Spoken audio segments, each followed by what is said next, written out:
तुम क्या हो? मैं के पार हो जाओगे, संसार के पार हो जाओगे। संसार तुम में ऐसे लगेगा कि जैसे संसार तुम में रहता है। एक शब्द और सुना होगा, क्योंकि भक्तों ने लिखा है, बीच वालों ने लिखा है, तुम्हारी हैसियत देख के लिखा है। क्या लिखा है? हम हैं संसार के हाथों में, संसार तुम्हारे हाथों में। अब वही, हम संसार में हैं और संसार तुम में है। जिसमें संसार रहता हो वो भगवान है, जो संसार में रहता हो वो जीव है। यदि संसार तुम में रहता है तो हो गए परमात्मा। जिसमें सब रहता है वो सत्य नारायण है।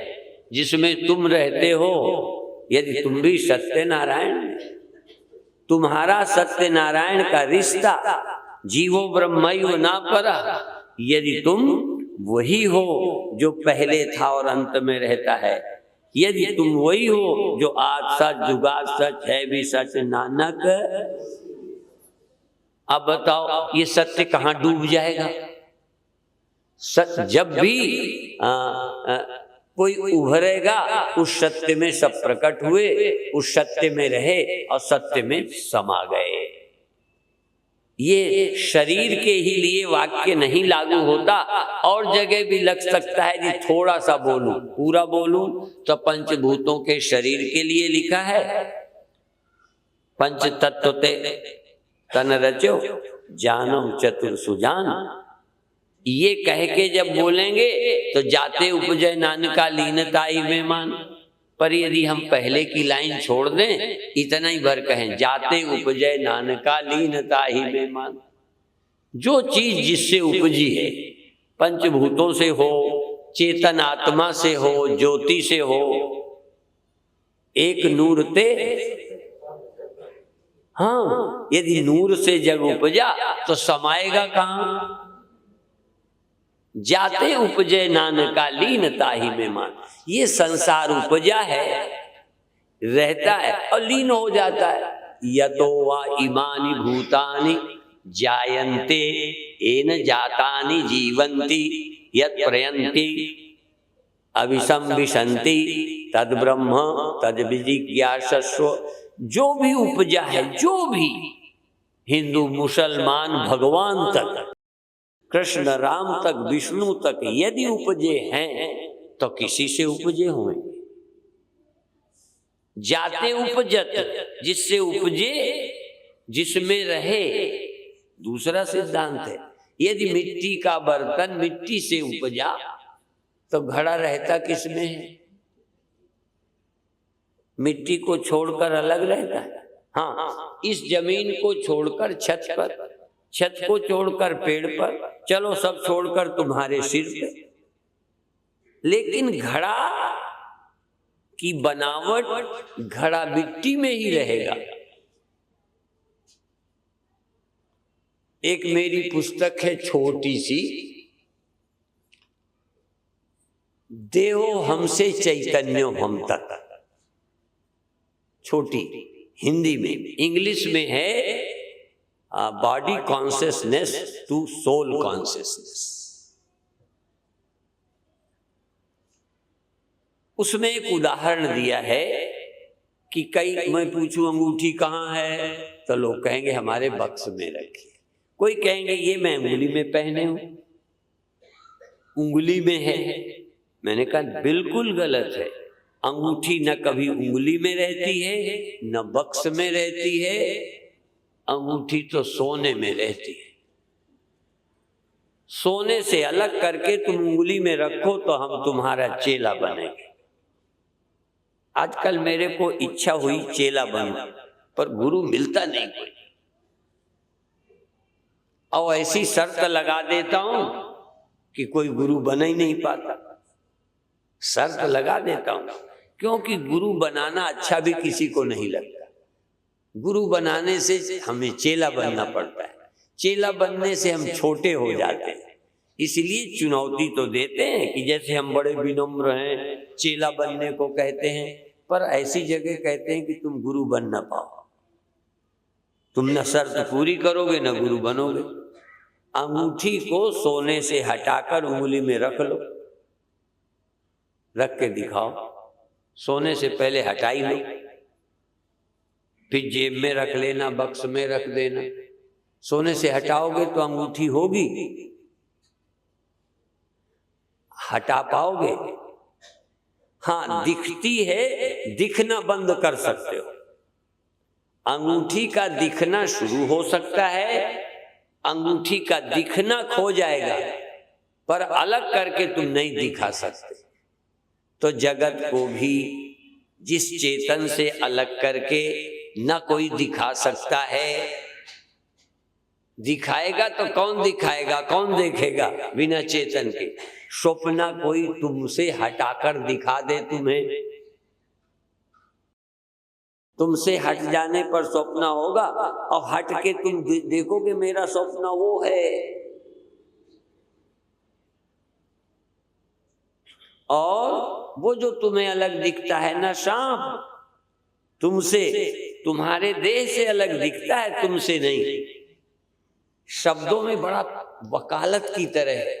स्वप्न में तुम्हें अपने देह से सांप अलग दिखता है, चूंकि तुम अपने को देह मानते हो, इसलिए तुम अपने से अलग सांप को देख रहे हो। असल में देखने वाले से तुम्हारा देह और सांप दोनों अलग नहीं। देखने वाले से अलग यदि सांप हो, तुम्हें लगता है देखने वाला यहां रहता है, ये मैं हूं, वो सांप है। असल में थोड़ा ध्यान दो कि सांप किसमें अध्यस्त है और तुम्हारा ये देह किसमें है। तो एक चेतन अधिष्ठान में बुद्धि द्वारा ये बने हुए नाना दिखाई देते हैं, तुमसे अलग कुछ है ही नहीं। तुमसे अलग न जगत है, न हुआ है, न रहता है, न अलग कहीं समाएगा। तुम वो हो जिससे संसार उपजा है, रहता है, समा जाता है। तुम समझते हो हम उपजे हैं, तुम्हारी समझ है कि हम उपजे हैं, हमें कोई उपजने और विनसने से बचा ले। ऋषि कहते हैं तुमसे उपजा है सब, पर तुम अपने को जानते नहीं हो, देह माने बैठे हो। तुमसे जग उपजा, तुम में जग रहता, तुम में समा जाता है। तभी कल परसों कहा था कि भगवान कृष्ण जब कहते हैं मेरे से जगत हुआ, तो कोई हमसे लड़ने नहीं आता।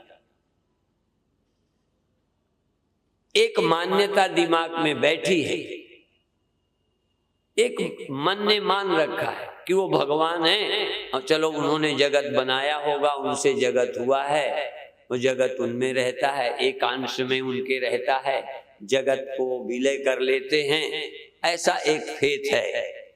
लेकिन मुझसे जगत उपजा है, ये अष्टावक्र कहते हैं। मुझ चेतन से जगत उपजा, रहता है, खो जाता है। और ये बात अष्टावक्र कह सकते हैं, ये बात कृष्ण कह सकते हैं, और ये बात आनंदमयी माता, लक्ष्मी माता के समझने वाले शिष्य भी कह सकते हैं कि जगत मुझसे उपजा है। कह सकते हैं, नहीं तो अभी और कोशिश करो। जब तक ये बात समझ ना जाए, समय बर्बाद मत करो, बहुत प्रतीक्षा न करो, शरीर का ठिकाना नहीं, समझोगे कब। इसलिए समय बर्बाद करने के लिए कुछ काम मत करो। जब हम पढ़ते थे तो हमको एक दोहा रटाया गया था, समय बिताने के लिए, समय पास करने के लिए, समय खत्म करने के लिए। ठीक बीत जाए समय, खाली खाली नीरसता है, तो समय पास होने के लिए, समय बिताने के लिए, क्योंकि बीत नहीं रहा, आफत करे है समय, तो समय बिताने के लिए किया करो कुछ काम। शुरू करो अंत्याक्षरी लेकर हरि का नाम, ऐसा बोलते थे। और ट्रेनों में भी मिलते हैं, जरा लगता है बड़े अच्छे, कहन महाराज कुछ सुनाओ। मैंने कहा क्या? कहन कुछ भी सुनाओ, समय बीत जाए। अब ट्रेन में समय बीतता नहीं, घर वाली है नहीं, टाइम बीत जाता। बच्चे होते तो खिलाने में बीत जाता, दुकान में होते तो ग्राहक से बीत जाता, समय बीत जाता, बिता तो रहे हो, अब ट्रेन में बचा था तो वो भी भगवान में नहीं लगाया, समय बिताने के लिए। महाराज कुछ सुनाओ। ये नहीं कहते समय के पार जाने के लिए, हमारी बुद्धि के भ्रम तोड़ने के लिए कुछ सुनाओ, ये नहीं कहते, कुछ सुनाओ। तो ये सृष्टि तुमसे हुई, तुम देह हो इसलिए समझ नहीं पा रहे, तुम अपने को मन और जीव समझते हो, जगने वाला, इसलिए समझ नहीं पा रहे। यदि तुम थोड़ा समझो कि जागृत स्वप्न सुषुप्ति का मैं आश्रय हूं, तो ये समझ आएगा सारी दुनिया तुम्हारे जागृत में और स्वप्न में है, और दुनिया का लय सुषुप्ति में है, और तुम सुषुप्ति के भी आश्रय, स्वप्न के भी आश्रय, जगत के जागृत अवस्था के भी आश्रय साक्षी हो। तुमसे जगत उत्पन्न होता है, तुम में जगत रहता है, तुम जगत के पार हो, तुम जगत के पार हो, जगत तुम में है। हाँ, तुम जगत में होते तो डूब जाते, तुम नदी में होते तो डूब जाते, नदियां तुम में है। ये आप तो वो हो जिसमें नदियां डूब जाती, आपने वो नाम पा लिया है नाव में, नाव में नदियां डूबी जाए, नहीं तो नाम में नदियां डूबी जाए। सत्य नाम में, सत्य नाम को याद करो, नदियां डूब गई। ये डुबाने वाला सागर ही खो जाता है। तत्व के विचार करते जगत मिथ्या हो जाता है, ब्रह्म सत्य होता है, तुम ब्रह्म हो, गया संसार। तो 3 बातें बताई। संसार की आवश्यकताएं पूरी होती हैं, कर सकते हो, नहीं तो कई संस्थाएं हैं जहां गरीबों को रोटी मिलती है। हाँ, चोरी ना करो, मांग के खा लो। देखो, मांग के खाने वाला पापी नहीं है। हाँ, कोई पाप होगा जो मांगना पड़ा, पर फिर भी तुम महान हो कि मांग के भी खा लेते हो, शर्माते नहीं, पे चोरी नहीं करते। आपकी कामनाएं हैं तो धर्म के रास्ते से अपने अच्छे काम करके मान पा लेते हो, मान अच्छा लगता है, अच्छी बात है। तो मान की प्राप्ति, सुख की प्राप्ति, सुविधा की प्राप्ति मेहनत से, नहीं तो मांग के। मांगने वाले उतने बुरे नहीं हैं जितने चोर। इसलिए पहले तो मेहनत से अपना काम करो, जरूरत है, उससे आगे बढ़ो तो धर्मात्मा बनो, और धर्मात्मा के बाद तत्व का चिंतन करो। 3 चीजों की बड़ी आवश्यकता है। हम कभी नहीं कहते कि कपड़ा जरूरी नहीं है, शरीर के लिए जरूरी है, और इसकी जरूरत है, ये भी पूर्ति करो, प्रमाद नहीं करो, आलसी मत बनो। इधर आलसी बनोगे तो फिर दूसरे के टुकड़े खाओगे। अपनी नेक कमाई का खाओ। हाँ, बहुत अच्छा, भगवान करें हमें मांगना ना पड़े। चोरी तो करेंगे ही नहीं, ये तो संकल्प करो हम चोरी नहीं करेंगे। भगवान करें हमें मांगने की नौबत ना दें। यदि ऐसी नौबत भगवान लाई देंगे तो फिर मांग लेंगे। अच्छा, मांगना बुरा है कि चोरी बुरा है? लेकिन लोग मांगने में शर्माते हैं, चोरी तो वैसे ही चुरा के करते हैं, इसलिए उसमें शर्म नहीं लगे। खुला करते ना तो शर्म लगती, इसलिए ऐसे ढंग से करते हैं कि भगवान को भी खबर ना हो। हाँ, इसलिए उसमें शर्म नहीं। एक स्त्री ने अपना बच्चा देने से इनकार करा, दिया नहीं। चौथा बच्चा हो गया था, चाहते नहीं थे तो मार दिया, कहने पर दिया नहीं। देने से शर्म लगती, मारने में शर्म इसलिए नहीं लगी कि चुपचाप गला घोटा। हमने पहले कहा कि जैसे छिपा के मारोगे ना, ऐसे ही छिपा के दे दो। हम प्रचार नहीं करेंगे, अखबार में नहीं छापेंगे, तुम्हारा जिक्र नहीं करेंगे, क्योंकि हमारी संस्था तो इसी बल पर चलती है। तो कहा ऋतंबरा की जगह देखाओ, हम लोगों का सौभाग्य नहीं था कि इतनी सुविधा में पलते।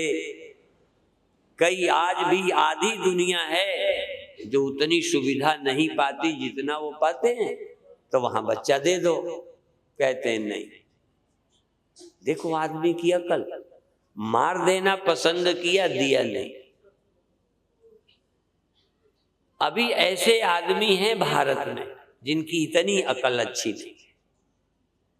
तो आपसे निवेदन है कि जुड़े रहो धर्म से, जुड़े रहो संतों से, जुड़े रहो ग्रंथों से, सुनो कैसेट सुनो, पुस्तकें पढ़ो।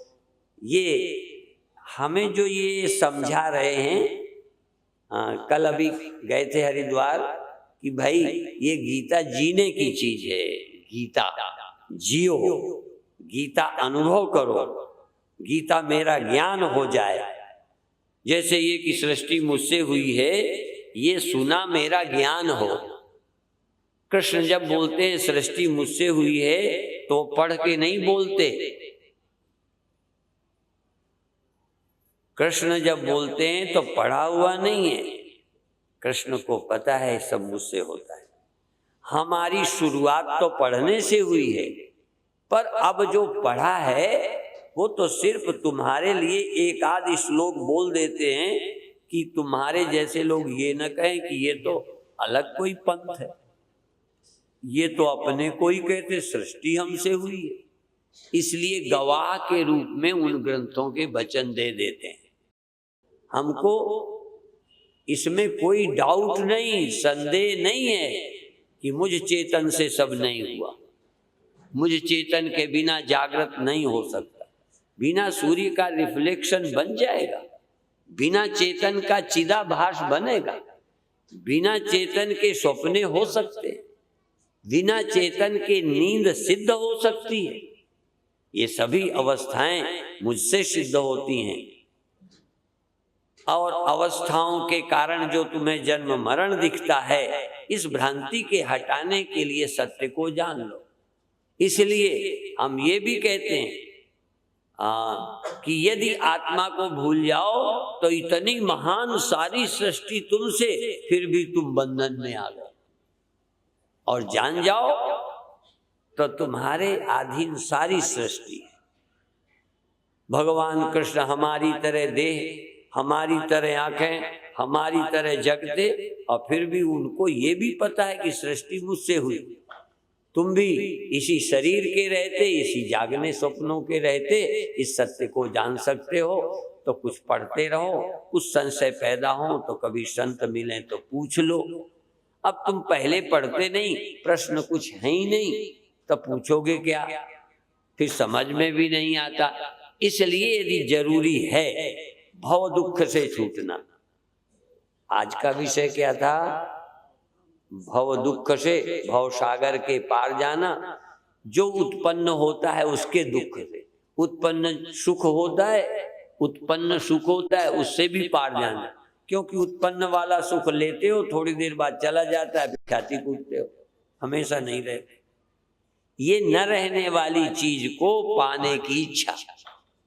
जो रहने वाला है सच्चिद आनंद अद्वय, इस चैतन्य को मैं जानो, चिदाभास को मैं मत जानो, इंद्रियों के विषयों को मत मैं समझो। ये तो स्वप्नवत अध्यस्त हैं, तुम अनादि और अनंत हो। ये सब शांत हैं, ये सब मात्र कुछ दिन प्रतीत होने वाली चीज है। इस सत्य को तुम जानकर जीवन धन्य बनाओ। अब यही हम समाप्त करते हैं। अब ज्यादा देर बोलेंगे तो तुम्हारा, अभी कहा था ना, शरीर की जरूरतें पूरी करो, उससे कोई बंधन नहीं होता। बंधन है खोपड़ी को भरने की कोशिश, वो नहीं भरती। धन जरूरी है, मैंने पहले कह दिया, पर बहुत धनी होने की भूख वो बुझती नहीं। इसी तरह शरीर मिला है, इसका बड़ा उपयोग है, करिए। बाकी इसको चाहो कि ये बना रहे बना रहे बना रहे, कोई नहीं रख पाए। कोई, कृष्ण भगवान नहीं रख पाए, राम भगवान नहीं रख पाए, बुद्ध भगवान नहीं रख पाए, कोई रह पाया शरीर, गुरु महात्मा नहीं रख पाए, पर ये लोग अपना नहीं रख पाए। पर इतने करुणामान हैं, ये इतने दयालु हैं, इतने महान हैं, इतने शक्तिमान हैं कि तुम्हारे रखने की व्यवस्था कर देंगे। इसीलिए तो बहुत दयालु प्रभु जी, तुम बहुत बड़े दयालु हो, हैं? तो अपने बचने का इंतजाम नहीं करते, तुम्हारे लिए कर देते। ये क्यों नहीं सोचते कि वो रास्ता ही गलत है, वो पूरा नहीं होता। कोई सागर बुलबुला नहीं बचाता, बुलबुले का अंत होता है, पर पानी नहीं मरता, वो जानता है। तो आप भी इस सत्य का अनुभव करें, यही मुक्ति है। कुछ खाना बंद हो जाएगा तब मुक्ति होंगे, जब महात्मा जी रजाई न ओढ़े तब मुक्त होंगे, जब लेटे सोवे नहीं, थके नहीं, तब मुक्त होंगे। ये मुक्ति का लक्षण नहीं है। आत्मा की सही समझ मुक्ति है। आत्मा की समझ न होकर और को अनात्मा को मैं मानना, यही बंधन है, यही सार है। इतना ही कहकर समाप्त करते हैं। आप सबको धन्यवाद देते हैं। भगवान करें तुम अपनी आत्मा को पहचानने में सफल हो और इस रास्ते पर चलो, स्वाध्याय चिंतन करो, रोज सुनो और बीच बीच भी सुनते रहो। कई लोगों को कहता हूं मैं कि ये कैसेट बहुत अच्छा है, शिविर के ले जाओ, तो 10,000 रुपया दे जाएंगे, 5,000 दे जाएंगे और लाख दे के कमरा बनवाएंगे, क्योंकि कमरा बनाने से अगले जन्म में मिलेगा, रहने को कमरा मिलेगा। और ज्ञान से तो कुछ मिलना नहीं है। ये देखो, जिस ज्ञान से मिलने की आशा खत्म हो जाती है, उस ज्ञान में रुचि नहीं है। अगले जन्म के कमरे का इंतजाम अभी से करते हैं। इसलिए दूरदर्शी लोग हैं, आगे की बहुत सोच लेते हैं। अभी समझ नहीं तो तुम अभी समझो, माता जी लक्ष्मी माता परिवार में रहते, हाँ ये बेटी हैं बेटे हैं, हाँ वहीं रह के मंदिर गुरुद्वारा, कैसे कीर्तन, प्यार बच्चों को। ये नहीं कि प्यार नहीं करना, नहीं फंस जाएंगे, है? तुम प्यार करोगे तो क्या समझ के प्यार करो। एक कहते हैं जानी गरल जे संग्रह करही, कहो उमाते काहे न मरही। हमने कहा जान के गरल संग्रह करे तो नहीं मरेंगे। वैद्य लोग जहर रखते हैं, वो जानते हैं किस रोग की दवा है, कभी नहीं खा लेते, पेड़ा समझ के उठा के नहीं खाते। हाँ, कई जहरीली समस्याएं हटाने के लिए जहर ही दिया जाता है। तो जो जान करके गरल संग्रह करते हैं वो नहीं मरते। वो क्यों मरेंगे? क्यों मरेंगे जब हमको पता है कि है। इसी तरह ये प्यार काम चलाने के लिए है, इनकी उन्नति के लिए है, मेरी कोई आसक्ति नहीं है। इसलिए सब माता जी करते हुए मुक्त थी और वो चाहती थी कि तुम लोग भी घर के काम करते हुए जिम्मेदारी समझते मुक्त हो जाओ। हमारे गुरुओं ने स्वयं गृहस्थी का पालन किया। गृहस्थ थे गुरु गोविंद सिंह जी महाराज, गुरु तेग बहादुर जी महाराज, सबूत की जरूरत ही नहीं। गुरु नानक देव जी महाराज गृहस्थ थे। ये संत नहीं थे, ये मुक्त नहीं थे, ये पूर्ण नहीं थे। ये सब इसलिए काम करते हुए भी तुम पूर्ण हो। पूर्णता का, अपूर्णता का कारण देह नहीं है, अपूर्णता का कारण जिम्मेदारी नहीं, अपूर्णता का कारण का अज्ञान है। उस अज्ञान की निवृत्ति करो, जीवन में धन्य रहो। ओम शांति शांति शांति।